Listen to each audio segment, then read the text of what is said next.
All right, Shalom. First, let's start by saying all praise to How about Shema Shai, by Shom Kakadash. Double honors to the elders and apostles that rule well, and salutations to the brothers that's doing the truth and sincerity.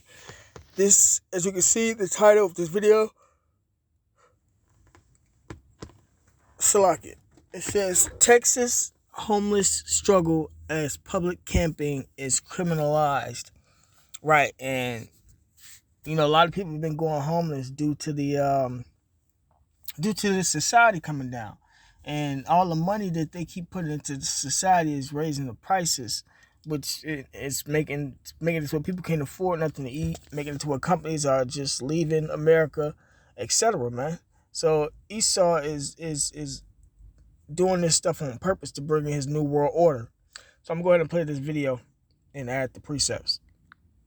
Cities across the country are struggling with homelessness. Austin, Texas is among them. 2 years ago, it decriminalized activities related to homelessness. Then this year, citizens voted to reverse that. The Texas legislature also banned public camping statewide. Stephanie Sy reports. Until very recently, this spot under a North Austin bridge was home for Freddie Williams. This is where you were living? This is it? This is it. For 2 years, the 47-year-old camped here until getting in a fight with another camper that escalated. He says he left to avoid arrest.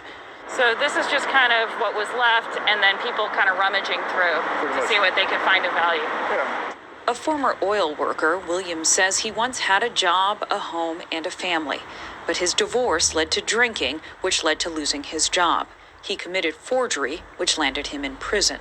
Since getting out, he says he's struggled to find work and housing and continues to struggle with drug abuse. I felt like I had it all figured out, had everything together, man, and then, you get that monkey wrench thrown in there, man, and you figure out that you really don't know what's going on, and try to plan stuff, man, and plans never work out.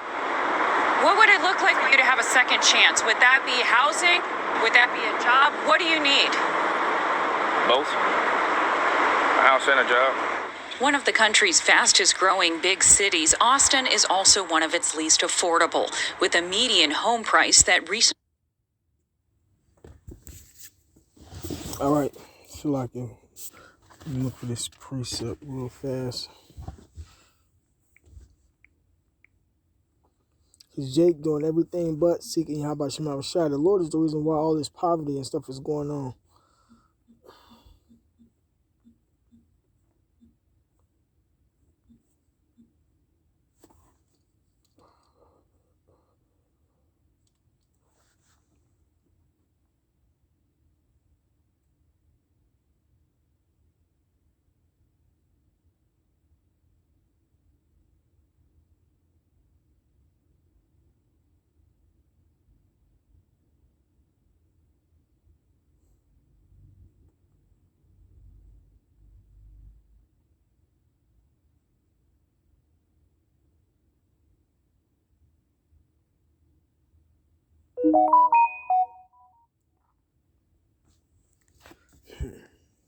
Salaki, give me 1 sec.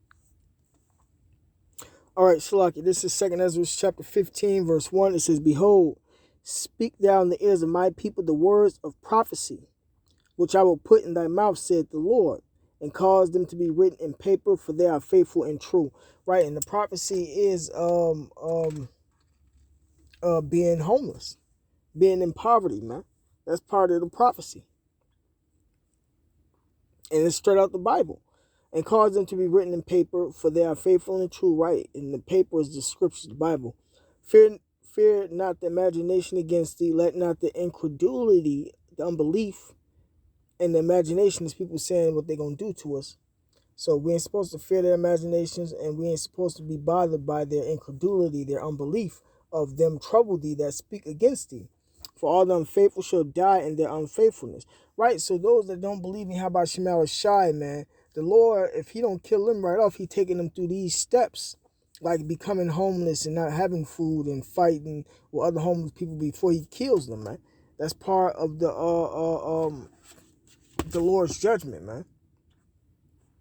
And just to prove that this is in the scriptures, even poverty is in the scripture. This is 2nd Ezra chapter 15, verse 49, it says, I will send plagues upon thee, widowhood, poverty. And as you can see, they're in poverty, man.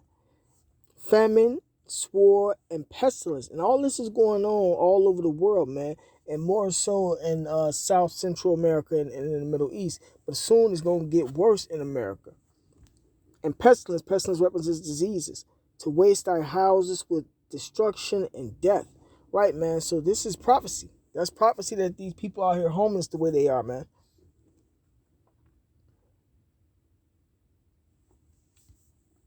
Hit almost $575,000. As the city has grown into a tech and culture hub, the problem of how to help the more than 2,000 unsheltered people here has divided Austin. The most important thing in getting people sheltered or housed is having shelter or housing available. Diana Gray oversees the city's efforts to address homelessness. She asked to speak remotely amidst a surge in COVID cases. The thing that is most correlated with increase in homelessness is an increase in housing prices. And so while lack of affordability isn't the sole cause of homelessness, it is what we see drive increases over time. You had also an amendment to 184. 2 years ago, Austin's liberal-leaning city council effectively made it legal to camp and sleep in some public places and panhandle. It was part of an effort to stop the revolving door from the jails to the streets and to better help unsheltered residents connect with services. That move, along with COVID-19, which reduced capacity at shelters, made the city's homeless population visible to all. Many Austinites recoiled. Well, the city of Austin will reinstate its homeless camping ban. Over the weekend, voters passed Proposition B. In May, voters by a wide margin approved a measure which prohibits unsheltered people from sleeping in public, something advocates say they can't help but do. Now, Austin police can issue citations with fines as high as $500 for sleeping on the streets or even lying on a park bench. If violators fail to move or show up in court, they could be arrested. What we've seen has caused trauma and has caused all sorts of unwarranted and unwanted chaos on our streets and in our city. Amanda Rios supported Prop B. She and her husband have lived in their home in Northeast Austin for around 14 years. Because of their proximity to the highway, there have always been some homeless people nearby. But after the city stopped enforcing ordinances against public camping, she says things got much worse. I go to the library and I see trash. I can't go to the park because there's homeless tents, there's drug needles, there's drug deals going down in the middle of the day. In front of our home, we heard and saw a woman being sex trafficked, and we saw the men going in and out of her tent. And we saw her and we heard her cries, and my children's window is close to the street, and they heard her. There are laws against drug and sex trafficking, and the enforcement has no direct connection to Prop B. But Rios says criminals exploit the homeless and hide among them. I know people who were in drug trafficking, they were arrested, and it started an avenue for them to get help. And so they went to jail, and because of jail, they were able to change their life around. At Amanda's home, we met Cleo Patricic, who last year co-founded Save Austin Now, a bipartisan political action committee that got Prop B on the ballot and is now suing the city to enforce it. She's a Democrat and former probation officer and says low-income communities like this one face far greater impacts from allowing homeless people to set up camp. We spoke to her in a park where an encampment had cropped up. She says the homeless themselves shouldn't have to live like this. I felt like no one was being served by the inhumanity of the conditions that they're in. This is not California. This is Texas. We have high heat and we have frozen winters. We have had homeless individuals freeze to death, and we've also had homeless die from the heat. She believes Prop B is about getting homeless people the help they need, even if it means possible arrest. I'm a former probation officer. I do not believe we should be building more prisons or imprison people who have mental health and drug issues. They should be in mandatory health or drug treatment. Absolutely. The problem is if you don't have that component, the compulsory element of forcing them into that, who will receive that service? A lot of people continue to have misconceptions about what Prop B was and what it's going to do. Right, and it's only going to get worse. As you can see, the Edomite, the first one, she was very bothered by it. And, the reason why this happened is ultimately because of the Lord, but the Lord using the devil, the white man, Esau, the elites that run this place to do these things, man. That's why the world is like this, and people don't have the right mindset. And then women ain't supposed to be on camera doing no recordings, no way. But, the mindset of Americans is messed up, of the world is messed up. That's why this stuff is happening the way it is. So I'm going to start with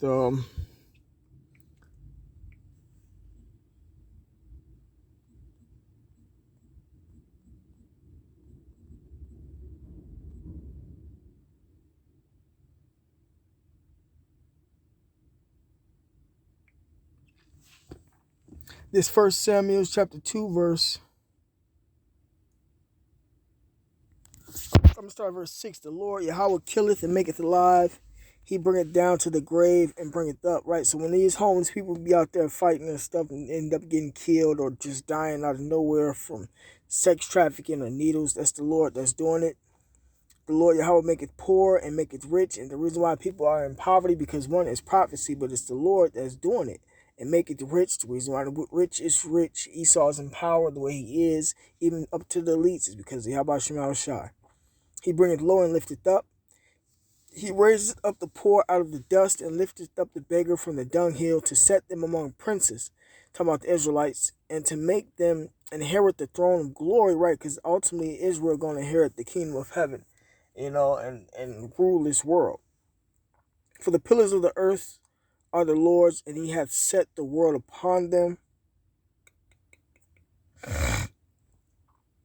right.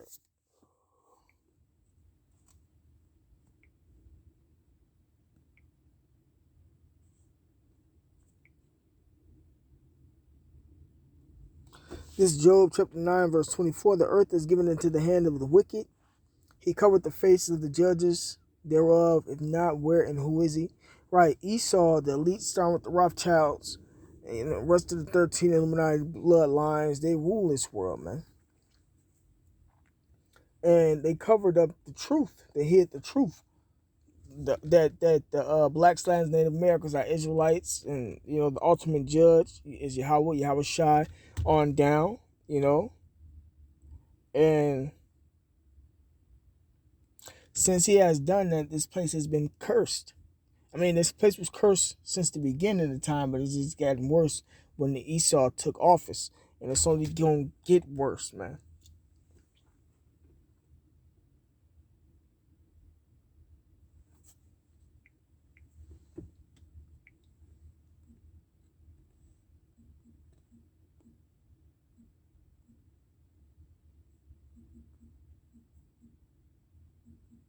Women are going to become products to sell, so to speak, as spoils. So it's I forgot. I think it's a precept on it. I can't think of it now, but it's only going to get worse.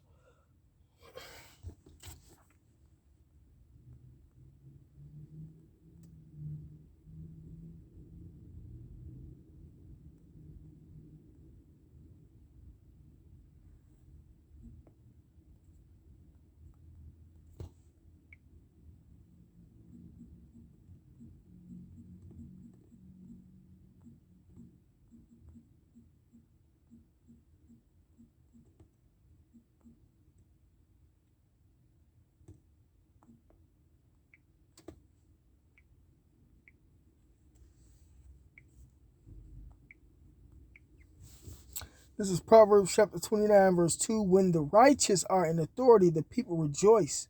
But when the wicked, which is Esau, beareth rule, the people mourn. Right, man.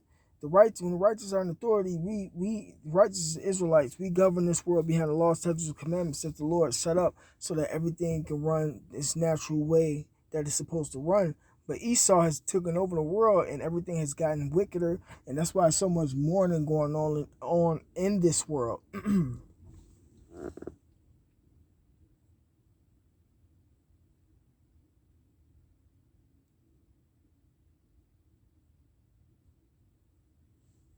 Um,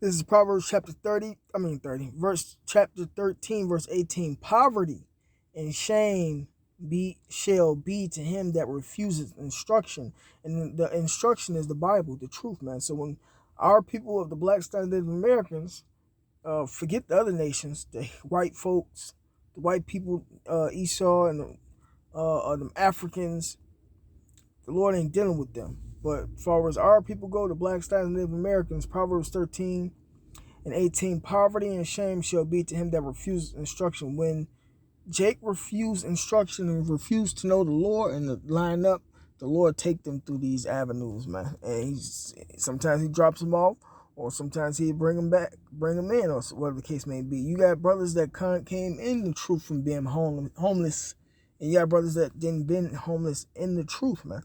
So, you just got to prepare your mind for these type of things, man. And because it's only going to get worse, and get ready for the end times. That's 1 Corinthians 4 and 11, no certain dwelling place. For lack of a better time, I'm just going to say them. 1 Corinthians 4 and 11, and I hit another one. I think that's probably the only one I had, but that's okay. This is Proverbs 13, 18, one time. Poverty and shame shall be to him that refuseth instruction, but he that regardeth reproof shall be honored.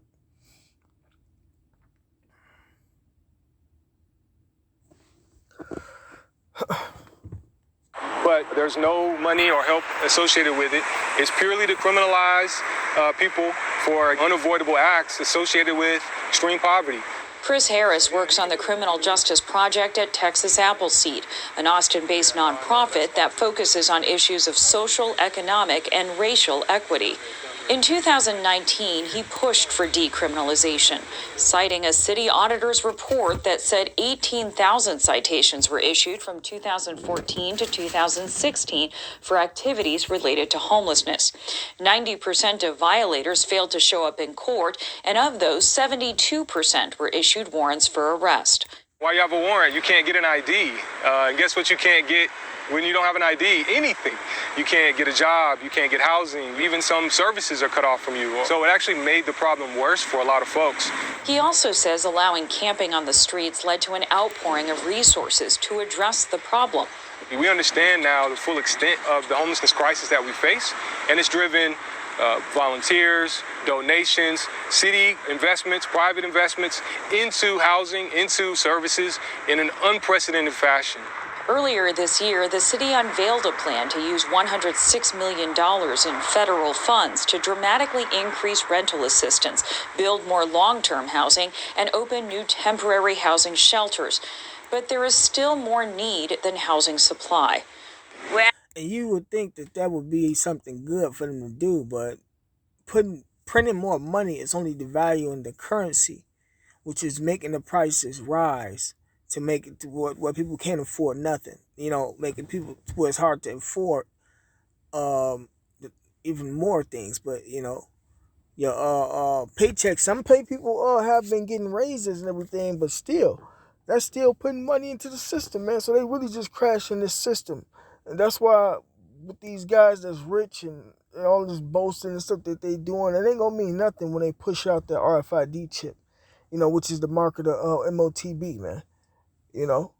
It's not gonna mean nothing in that day. And on top of that, depending on what lot you play, they still might kill you, because there's gonna be all hell and stuff that's then broke loose, man. So that's why it's best to come to Yahweh Shema Shai. The Lord says, "Seek ye me, and all these things shall be added unto you." You seek the Lord, you're gonna get your daily bread. You're gonna get protected. You're gonna be. It's also say that's the richest. The riches is the truth, and you stacking your treasures in heaven so that you can be protected out here, man, and have a honorable death or be delivered, and get the spiritual powers, etc., man. So, but I'm gonna end it right there for lack of time. With that being said, call Allah Yabashima Shai, double honors to the elders and apostles that rule well, and salutations to the brothers that's doing the truth and sincerity. Shalom.